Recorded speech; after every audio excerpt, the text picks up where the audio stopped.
தமிழை வந்து சாப்பிட்றதுல கூட தமிழை இசையை கண்டுபிடிச்சான் பாருங்கள். பனங்காய் வந்துதான்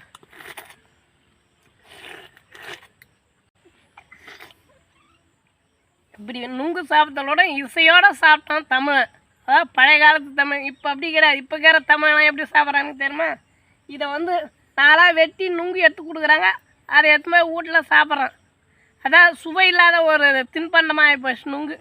நுங்குன்றது வந்து இந்த மட்டையோடு சாப்பிட்டாதான், உறிஞ்சி சாப்பிட்டாதான், இப்படி உறிஞ்சி சாப்பிட்டாதான் டேஸ்ட் வரும். ஆனால் இப்போ இருக்கிறவங்க என்ன பண்ணாங்க, சில பேர் நாங்கள் எங்களை மாதிரி ஆளுங்க வெட்டுறாங்க, டவுனில் வெட்டுறாங்க, வெட்டி இதை கழித்து நுங்கு மட்டும் எடுத்து கொடுக்குறாங்க. அதை எடுத்து போய் அதை புட்டு சாப்பிட்றானுங்க. அதில் ஒன்றும் டேஸ்ட் கிடையாதுங்க. இது போல் இசையோடு சாப்பிட்டோம். இசையோடு பிறந்து நாங்கள் கருவில் இருக்கும்போதே இசையோடு பிறந்து, இசையோடு வளர்ந்து, இசையோடு வாழ்ந்து, இசையோடு போகிறவன் தான் தமிழன்.